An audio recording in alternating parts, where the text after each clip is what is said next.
Bonjour à toutes et à tous. David est physicien. Bon. Et moi, je suis chimiste. Et alors, les chimistes, ils sont un peu bêtes. Donc, il a dit des tas de mots compliqués et je ne comprends rien. Par exemple, il a dit que j'étais complet. Alors ça, c'est vrai. J'ai 2 jambes, 2 bras, une tête, 2 yeux, 2 oreilles. De ce point de vue-là, je suis complet. Du point de vue moral, je ne suis pas bien sûr. Du point de vue intellectuel, j'en doute. Bon. Alors, une aventure, ça, c'est des trucs compliqués, parce que je ne sais pas très bien ce que c'est qu'une aventure. Moi, je suis chimiste. Hein. Alors, je pose des questions qui sont souvent un peu simplettes, parce que je suis chimiste, encore une fois. Alors, par exemple, tiens, voilà, je sors un machin d'une boîte. C'est une boîte 2, hein, je ne triche pas, je ne joue pas à vous induire en erreur. Hein. Je sors un machin d'une boîte, et je me dis, tiens, est-ce que c'est un œuf? Alors, qui pense que c'est un œuf? Pardon, qui est prêt à parier une caisse de carambar que c'est un œuf? Vous avez tort, parce que je peux mettre des œufs en plastique dans la boîte. Donc, je répète maintenant. Qui est prêt à parier une caisse de carambar? Et je vous ai dit que je pouvais mettre des œufs en plastique. Faut être con, quand même, pour parier une caisse de carambar. Mais c'est la main. C'est un œuf en plastique. Donc, ça n'est pas un œuf. Alors... Ben non, parce qu'un œuf en plastique, c'est comme les pieds d'une table. Les pieds d'une table, c'est une figure de rhétorique qui s'appelle une catachèse. La table, elle n'a pas de pieds. Elle a des trucs qu'on a dit que ça ressemble à des pieds. Mais ce n'est pas des pieds. Les pieds, c'est des machins et des orteils. Et quand c'est complet, il y en a 5 en général. Enfin bon, il y a des gens qui en ont plus ou moins. Enfin, peu. On a le droit, hein, c'est pas... Alors, est-ce que c'est un œuf? Alors, il y a d'autres questions. Est-ce que, par exemple... Tiens... si c'est un œuf, il y a un jaune d'œuf. Non, parce que parfois il y en a 2. Ah ouais. Est-ce qu'il y a des œufs où il n'y a pas de jaune? Non, ça n'est pas possible, parce que pour qu'il y ait du blanc, il faut qu'il y ait du jaune. Alors, on va maintenant poser... Alors maintenant, on le joue sérieux. Hein. Qui pense... Alors, je vais prendre le vrai œuf, un vrai œuf. Alors, pour savoir si c'est un vrai œuf, parce que je les ai pas de la même couleur, puis j'ai mis même le truc, la pendule, etc. Ce qui n'est pas du tout vrai, hein, j'ai mis un petit tampon. Alors il y a un moyen, ça consiste, non pas à le faire tourner, parce qu'il tourne toujours, mais ça consiste à le faire tourner. Alors vous savez qu'au petit déjeuner, il y a un truc assez ennuyeux, c'est vous avez votre bol de café ou de chocolat, peu importe, ou de lait, et puis il y a une miette de pain qui tombe devant vous. Alors vous tournez le bol, mais la miette de pain, elle reste toujours au même endroit. Alors ça, c'est très énervant. Bon. Alors... Mais oui, c'est vrai, en plus. Ah, je suis chimiste, donc je dis que des trucs vrais, moi. Hein. Je ne suis pas physicien ni biologiste.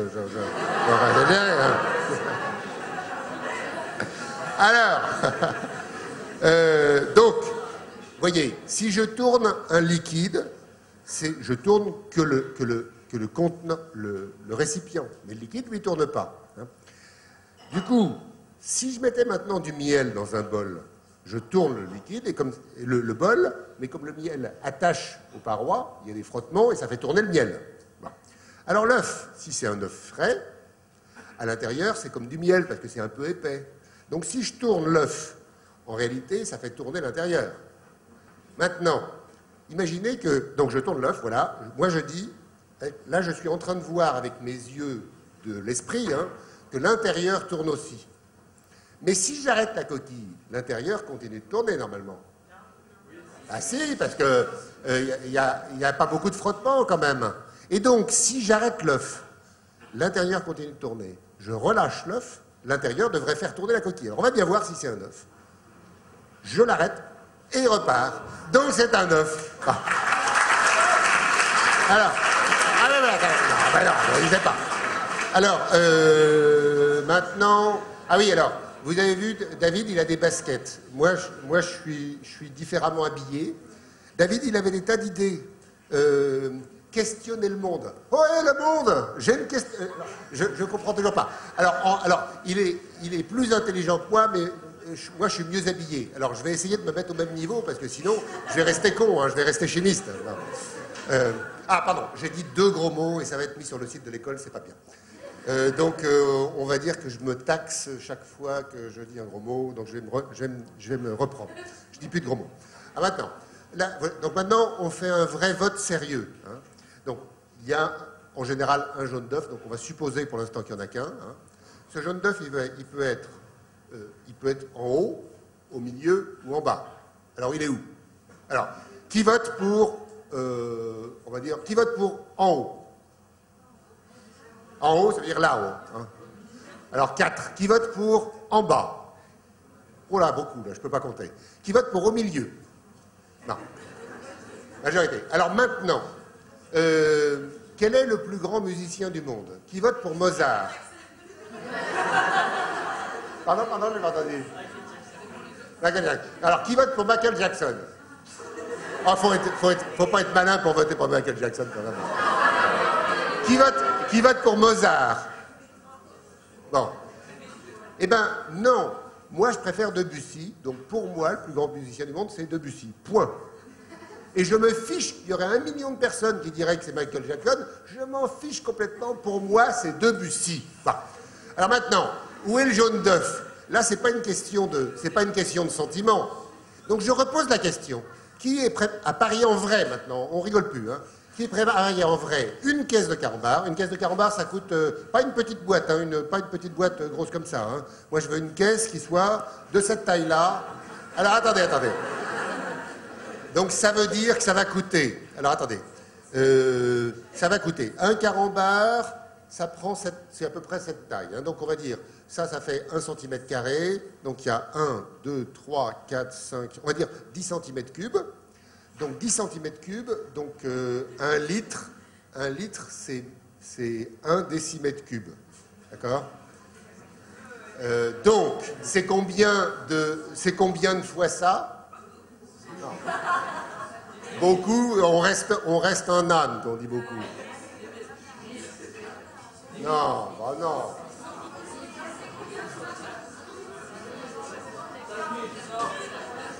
Ah ouais, il y en a un qui c'est vraiment. Ouais, elle est combien? Ah, attendez, le raisonnement. Ouais. Donc ça fait 1000. Attendez, pourquoi vous avez été un peu vite là? Vous avez dit fois hauteur, fois largeur, fois... Ouais.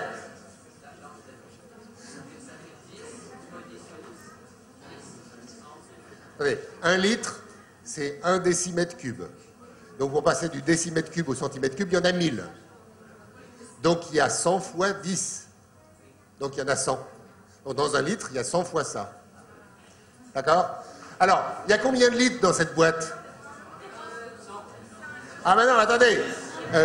Regardez, il y a 10 cm. Donc ça fait 1, 2, 3, 4.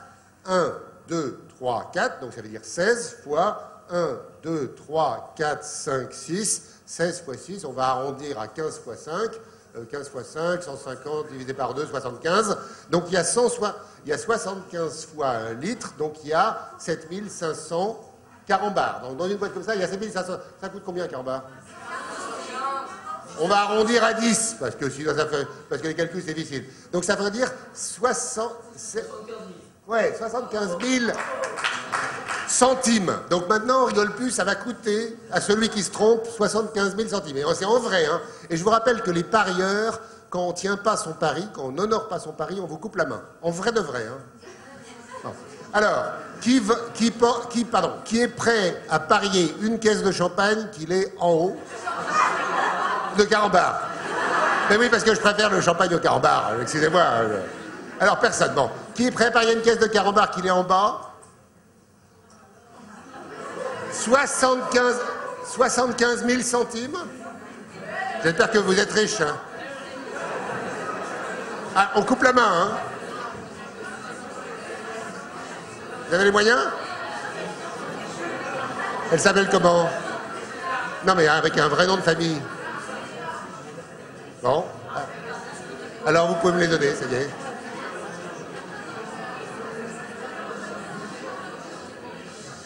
Pardon.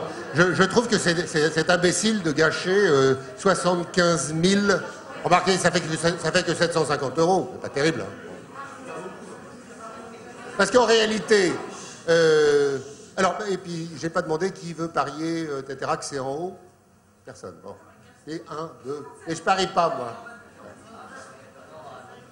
Alors la question c'est où est-ce que c'est, en vrai? Mais non! Mais on n'en sait rien, on n'en sait rien. Alors attendez, si on n'en sait rien, il y a un moyen qui s'appelle l'expérience, et l'expérience elle a toujours raison. Qu'est-ce qui nous gêne pour voir le jaune? Très bien. Donc vous voyez, voilà une coquille transparente. Donc on va regarder. Alors, pour faire ça, ce qu'on va faire, c'est on va commencer par casser un œuf. Hein. Donc je casse un œuf, le voilà, et je le mets dans une coquille transparente. Ah, au fait, c'est quelle couleur le blanc d'œuf? Non. Transparent, c'est pas une couleur. Ah oui, merci. Alors? Qui vote? Non, incolore, c'est pas une couleur. Je vous rappelle que ça s'appelle blanc d'œuf. Hein.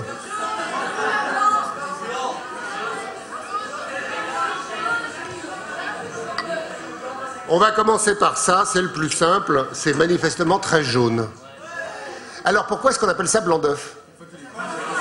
Ah ouais, mais là il n'est pas cuit, et on appelle ça blanc d'œuf quand même. Mais oui, mais là on l'appelle blanc d'œuf alors qu'il n'est pas cuit. Non, le jaune n'est pas jaune, il est orange. Bon. Alors, je rajoute un petit peu de blanc parce que on verra mieux l'expérience avec plus de blanc qu'avec un seul. Je vais en mettre 3 pour simplifier. Hein. Voilà, merci de votre aide parce que là, les voilà. Et ensuite, on rajoutera le jaune et on va bien voir où est-ce qu'il va aller. Enfin, on rajoutera. Moi, je vous propose d'appeler ça le jaune d'œuf et d'appeler ça l'orange d'œuf. Soyons simples. Hein. On a été assez bêtes. Parce que quand est-ce que les gens ont commencé à être idiots et à appeler ça blanc d'œuf? Eh bien, au Moyen-Âge, on appelait ça l'aubin, A-U-B-U-N, et ça vient de alba, qui en latin veut dire blanc. Et ça, on appelait ça le moyeu, et le moyeu, c'est ce qui est au milieu. Donc au Moyen-Âge, ils croyaient que ça c'était blanc, mais ils croyaient que ça c'était au milieu. Donc si je vous dis que c'est des imbéciles, peut-être que c'est pas au milieu. Alors on va regarder. Hein. Donc je mets le jaune d'œuf ici. Je mets le jaune d'œuf ici. Ah, il remonte. Ah, il remonte. C'est énervant, hein? Alors, où est-ce qu'il est? Et maintenant, et vous le faites cuire dans une casserole, vous faites une petite croix au stylo, vous le coincez avec des fourchettes pour qu'il ne roule pas, vous verrez un jaune d'œuf dur, et il sera en haut. Alors la question, c'est comment avoir une jolie rondelle d'œuf dur où c'est bien au milieu. Résultat, avec la cuillère en bois, on le faisait enrouler. Parce que comme ça, il n'y a plus de haut ni de bas. Bah. Allez, alors, donc, vous me devez 750... Non, pas de 750 euros, 75 000 carambars. Hein, je ne sais plus combien, enfin bref, beaucoup. Hein. C'est vraiment gentil à vous d'avoir parié, là, je suis très content. Ah, on va reculer un peu la table. Hein.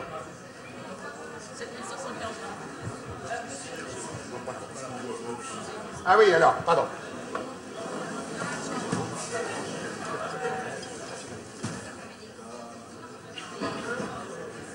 Alors, on en est maintenant à ce... On a un peu avancé. Alors, vous voyez, finalement, j'essaie de comprendre ce qu'il a dit. Il dit, on jette un regard sur le monde. Ben, c'est vrai que maintenant, et c'est ça la science qui est extraordinaire dans la science, c'est pour ça que je me lève le matin, moi, pour aller au labo. Maintenant, vous ne pourrez plus jamais regarder un œuf sans penser à la position du jaune. Hein. Il y a un autre moyen. Qu'est-ce qui gêne pour voir le jaune? Bon, eh bien, la coquille, si vous mettez l'œuf dans du vinaigre, au bout de 3 jours, il n'y a plus de coquille. Alors ça, c'est vachement pratique, parce que, voilà, c'est pas compliqué. Et puis, vous voyez, alors, tiens. Alors, il faut un témoin, un ambassadeur. Qu'est-ce que vous voyez? On voit quelque chose de blanc autour. On voit quelque chose de blanc autour. C'est bizarre, parce qu'on a mis un liquide qui est transparent sur ce machin qui est rose et il blanchit. Hein. Et en regardant mieux? Des bulles, ouais. Ah, il y a des bulles. Il y a des bulles. Elles sont quelle couleur, les bulles? Les bulles sont blanches. C'est compliqué ça. C'est quelle couleur là? C'est quelle couleur un blanc en neige? Parce que je vous rappelais, hein, le blanc. Vous êtes sûr? Qui est prêt à parier une caisse de caramba? Mais non, vous êtes des ânes. Ne pariez pas. Si je vous pose la question, c'est que c'est certainement pas vrai. Bon, j'ai besoin... Ah oui, pardon. D'abord, j'ai oublié de vous dire...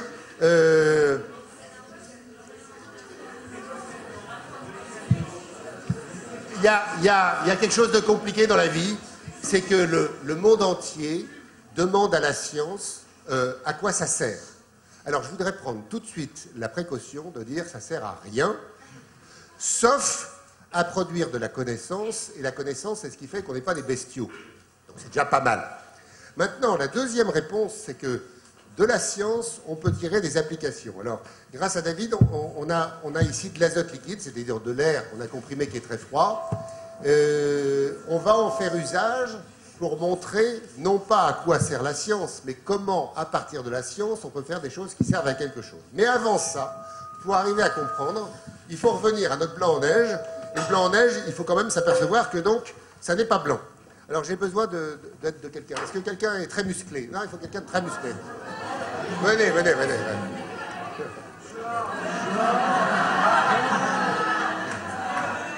Elle n'est pas musclée? Oh, voilà. Ça, il faut être musclé, hein. Vous appelez comment? Ilana. Ilana, pardon, Ilana. Ilana comment? Lénémen. Ilana. Lénémen.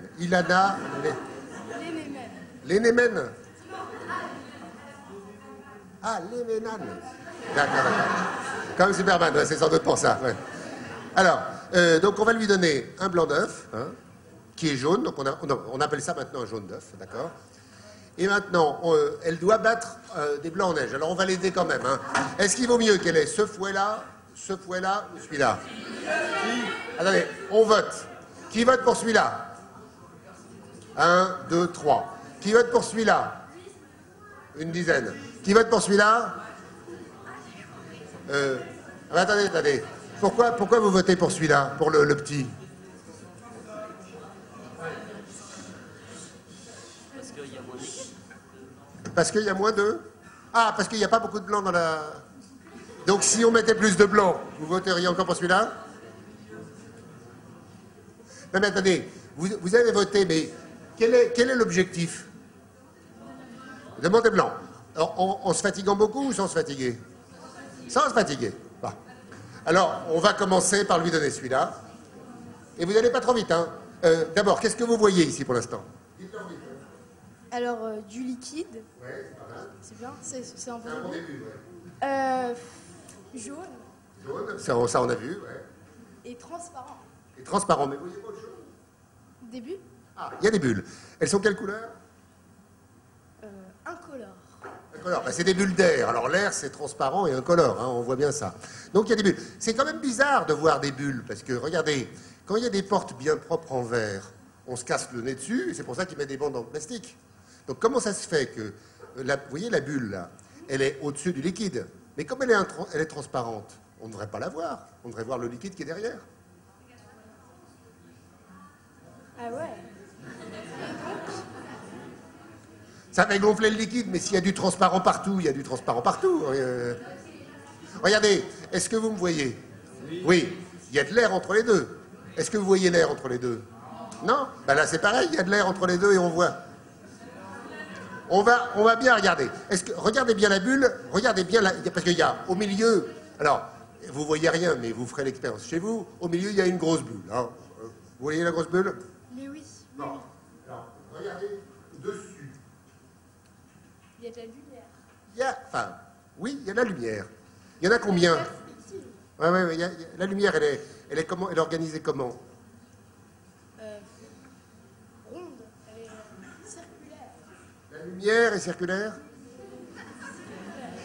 Circulaire en rond ou en arc de cercle ou en quoi? En ovale. En ovale. Et il y a combien de lumière? Ouais, c'est dur. Ah, je sais pas. Ben, en fait, si on regarde bien, on voit des rangées de petits points brillants. Et ces petits points brillants, c'est évidemment les lampes d'en haut. Donc la couleur de ces petits points brillants, c'est la couleur des lampes. D'accord? Vous pouvez attester qu'il y a une couleur qui est un peu plus blanche et une couleur un peu plus jaune. Vous voyez, ceux-là, ici près de nous, ils sont un peu plus blancs. Il y en a, on peut même compter. Au-dessus de nous, il y a 1, 2, 3, 4, 5, sans doute 6 ou 7 spots qui sont vers là-bas. Et puis ensuite, il y a là-bas, il y a une autre rangée. Puis ensuite, il y a une troisième rangée. Donc voilà ce qu'on voit sur une bulle. Donc on va dire une vingtaine de points petits brillants. D'accord. Alors maintenant, si vous pouvez fouetter un coup. Un coup, hein. Ouais, un peu plus. Ah, stop. Alors, qu'est-ce que vous voyez maintenant? Ah, il y a plus de bulles. Il y a plus de bulles. Comment ça se fait qu'il y ait plus de bulles? Ah, très bien, très bien. On a fait les fils... Non, mais vous êtes super. Les fils poussent de l'air dans le liquide. Ah oui, mais alors attendez, si j'ai un fil, ça pousse 2 fois moins d'air que si j'ai 2 fils.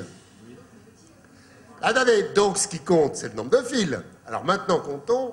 1, 2, 3, 4, 5 fois 2, 10, parce que ça fait 10 fils, ils sont repliés. 1, 2, 3, 4, 5 fois 2, 10. 1, 2, 3, 4, 5, 6 fois 2, 12. Alors, ils vont prendre lequel? Non! Les 3! Alors, ça s'appelle de la technologie. C'est-à-dire qu'on se préoccupe d'un geste technique et on peut battre. Ah oui, c'est pas très pratique, malheureusement. Oui, oui.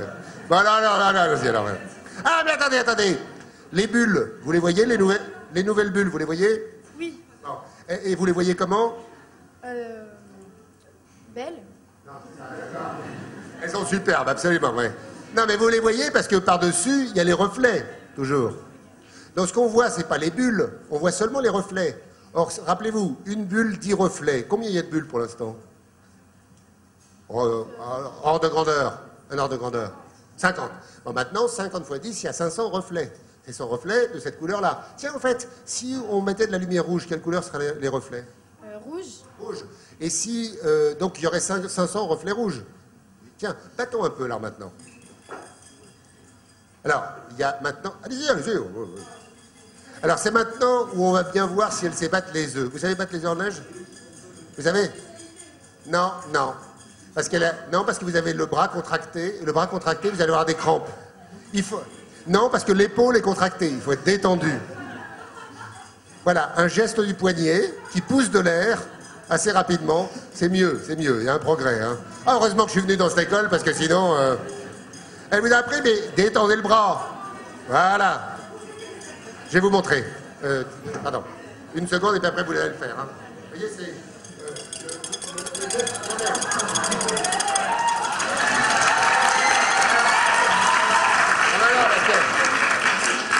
on n'applaudit pas pour des trucs comme ça, parce que c'est pas avec ça qu'on aura le prix Nobel. Hein. Alors là, 0. Hein. Voilà, allez-y. Ah, mais attendez. Il y a combien de bulles?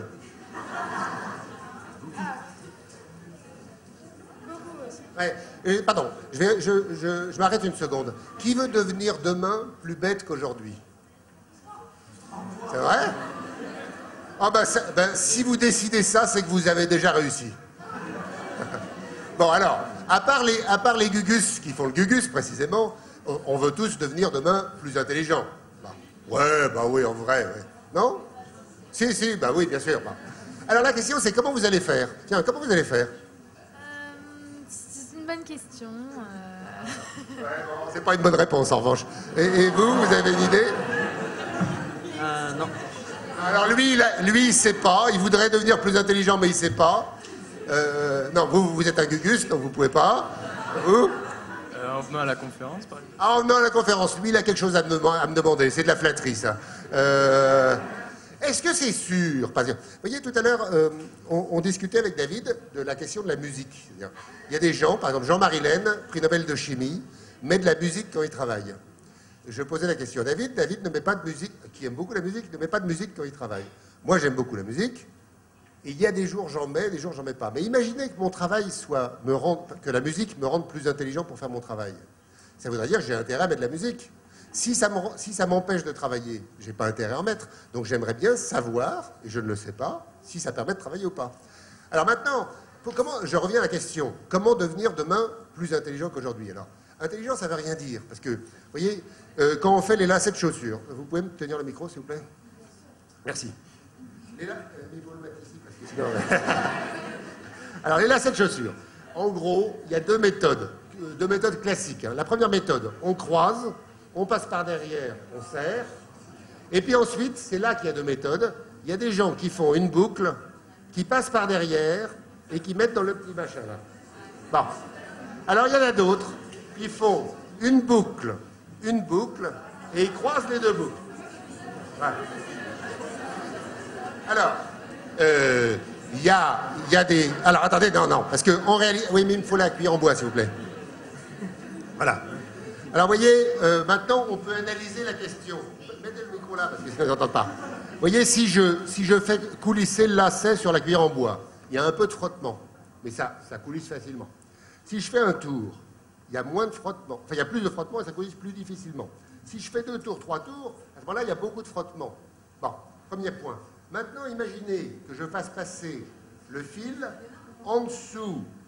Là, à ce moment-là, on obtient ce qu'on appelle un nœud de cabestan, et ça tient très très très fort. C'est-à-dire qu'il y a d'une part le frottement, mais en plus le fil qui est au-dessus presse le fil contre le bois, et donc ça appuie plus.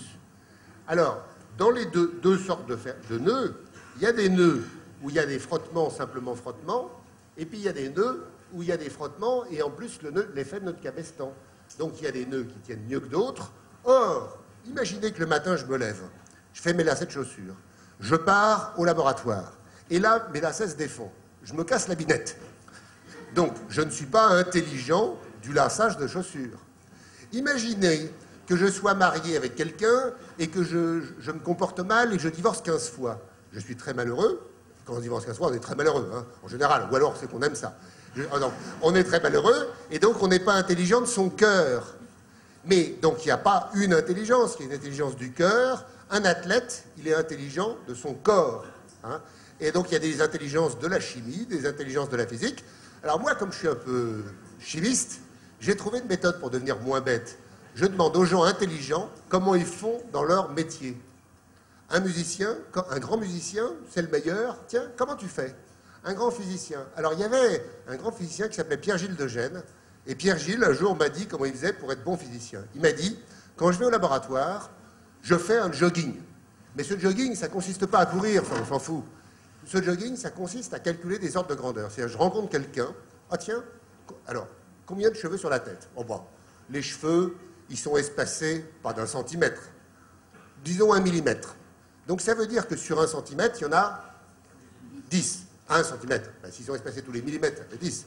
Donc sur 1 centimètre carré, ça en fait combien? 100. Donc combien il y a de centimètres carrés sur une tête? Ah ben, ça fait 20. Donc 20 par 20 égale 400, 800, 1200, 1600, 1600, elle a 160 000 cheveux sur la tête. Je rencontre un arbre. Ah tiens, un arbre, il a combien de feuilles? Ah ben l'arbre, il fait 5 mètres de haut, et puis, etc., etc. Voilà comment Pierre-Gilles disait qu'il était intelligent. Jean-Marie Laine, chimiste, me dit une chose très différente. Il m'a dit d'abord, je commence par faire des tableaux, parce que les tableaux, c'est génial. Quand il y a une case qui est vide, c'est une invitation à travailler pour la remplir, notamment. Voilà, on a des moyens maintenant pour être intelligent. On va voir les gens intelligents et on prend un micro et on leur dit, alors vous, en fait, comment vous faites? Et on se fait une collection de moyens pour devenir intelligent. Et comme ça, on a des chances en travaillant, parce qu'il faut s'entraîner, hein, les cheveux sur la tête, etc., etc. Bon, alors combien on a de bulles? Alors c'est là, on va voir si elle sait mettre en application les conseils de Pierre-Gilles de Gênes. Hein. Mais je sais pas.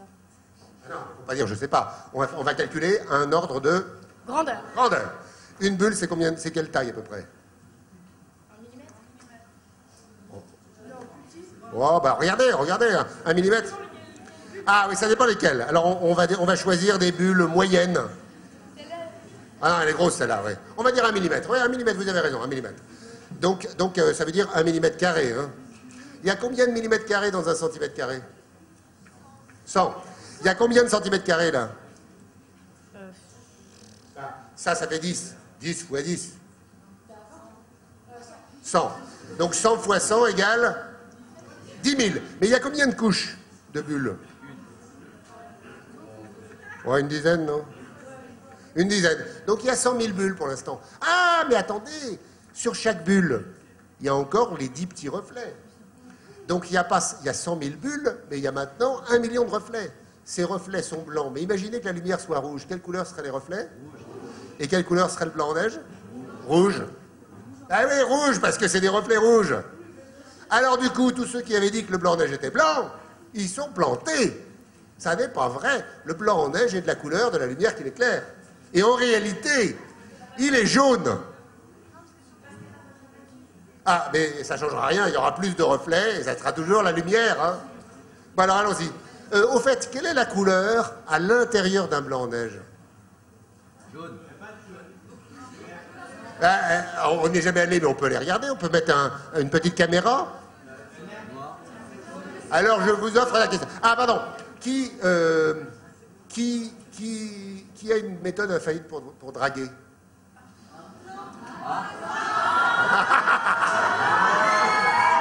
Non. Je vais vous donner bien mieux. Voyez. Je peux vous embêter, je vous prendre comme cobaye, ça vous gêne pas? Non, mais je vous ferai rien. Hein. Voilà. Oui, parce que vous vous rappelez, David tout à l'heure a dit questionner le monde. Alors, vous voyez, il y a une jolie fille. Hein. On arrive, on veut draguer. Donc il y a deux méthodes. Il y a la méthode un peu lourde qui consiste à dire, au fait, c'est quoi ton numéro de téléphone, numéro de portable, etc. Ça, c'est nul. D'accord. Alors, il y a une autre méthode, c'est on est un peu sournois, on arrive et on dit quelle heure il est. Quelle heure il est, mademoiselle, s'il vous plaît? Alors du coup, là, je suis complètement rétamé. Alors, il y a une méthode bien mieux. C'est-à-dire, vous arrivez, et puis il y a toujours la même fille, vous dites, oh, vous avez un estomac? J'ai gagné. Déjà, elle est en train de rire, donc c'est bon signe. Bon, vous avez un estomac? Encore heureux. Donc, elle a un estomac. Vous mangez de la viande ou vous êtes végétarienne? Non, mais dites-moi, c'est pour le besoin de la discussion. Enfin. Voilà, elle mange de la viande. Donc, votre estomac, c'est de la chair, c'est pas de l'os. Bon. L'estomac digère la viande. Pourquoi est-ce que votre estomac ne se digère pas lui-même, puisque c'est de la viande qui digère la viande? Alors, à ce moment-là, le bon truc pour draguer, c'est vous en allez, et elle pensera à vous tout le temps. Parce que maintenant, elle va dire, mais oui, c'est bizarre quand même, mon estomac ne se digère pas lui-même, comment ça se fait, etc. Alors, je crois que c'est ça que David voulait dire en disant questionner le monde. Hein, bon. Alors, non, on va les blancs neige, nous. Allez.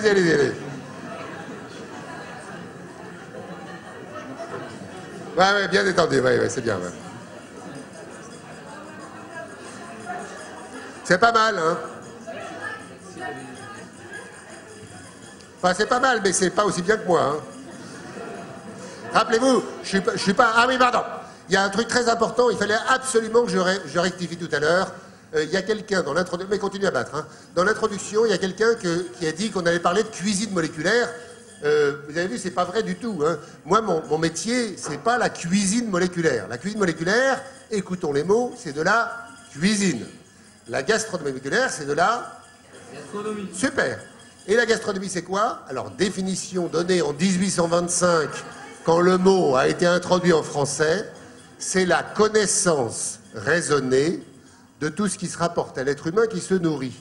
Donc, si vous faites de l'histoire de la cuisine, vous faites de la gastronomie historique. Si vous faites de la géographie de la cuisine, c'est de la gastronomie géographique. Et si on fait de la chimie, eh ben, c'est de la gastronomie moléculaire. Alors moi, la cuisine moléculaire, j'en ai rien à taper. C'est pas mon métier, je suis pas cuisinier. Et nous, on n'est pas en train de faire ça pour faire de la cuisine. On est en train de faire ça pour se poser des questions en disant, tiens, maintenant, on sait pourquoi c'est blanc. Parce que ça n'est pas blanc, c'est de la couleur, de la lumière qui l'éclaire. Ça devient ferme? Ah oui. Combien on peut faire de blanc en neige avec un blanc d'œuf? Combien? Ben, regardons, hein, elle a pris après blanc. Hein. Ça fait combien de litres, ça? Oh non. Ah, qui croit que si, il faut... Pardon.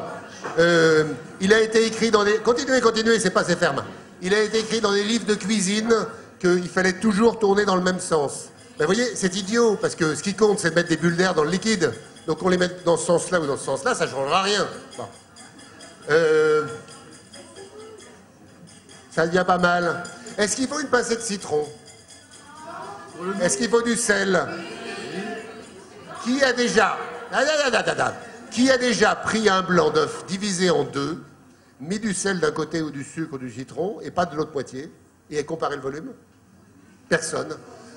Non, vous n'avez pas pris le même blanc divisé en deux et fait l'expérience. Vous n'avez pas mesuré. Donc en fait, les gens à propos de la cuisine, ils disent à peu près n'importe quoi. Ils disent ce qui a marqué dans les bouquins depuis des siècles et c'est faux.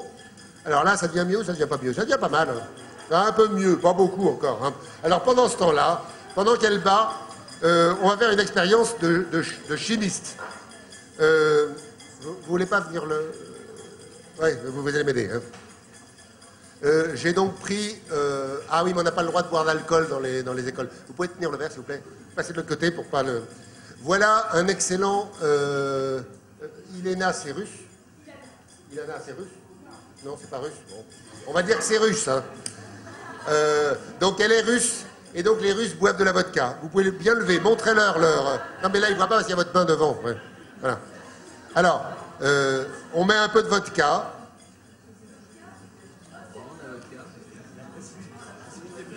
Alors attendez, dites-leur. Il y a un précipité blanc qui apparaît. Un précipité blanc. Ouais, c'est vite dit, parce qu'il ne précipite pas, il reste en surface. Non, moi ce que je vois, c'est que si je touille ce machin... Ouais, ça devient un peu glaireux, je suis d'accord. Ouais, ouais.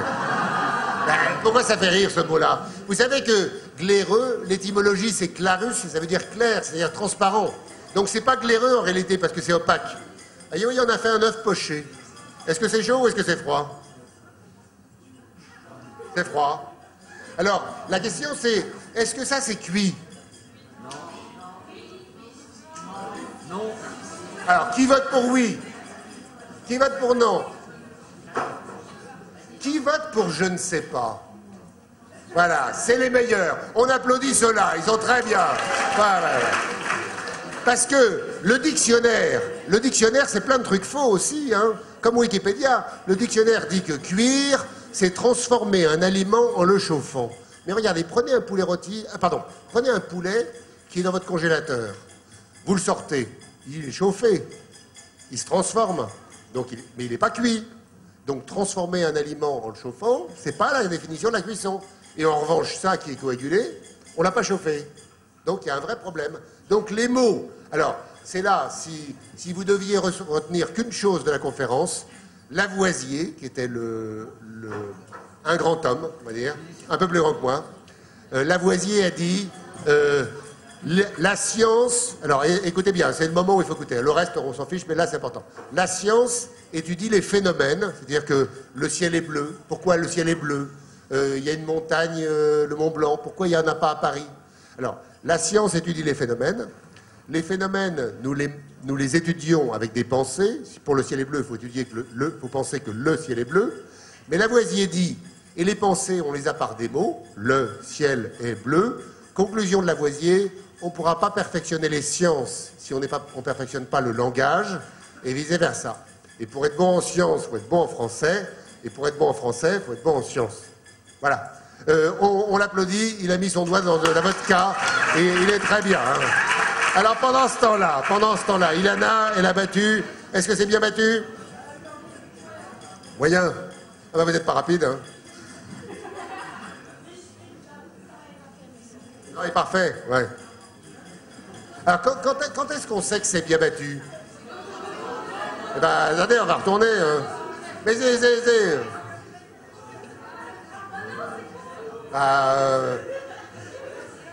Ben, c'est pas mal. Allez, on l'applaudit, elle est formidable. Bravo.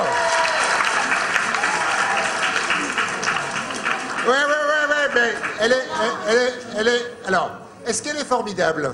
Oui. Pardon, qui dit oui? Qui dit oui?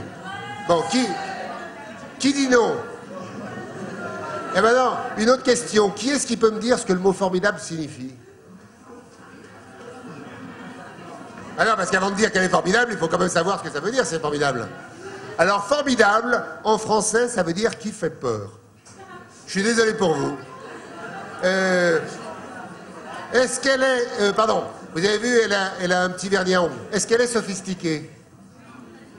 Alors, qui dit que oui?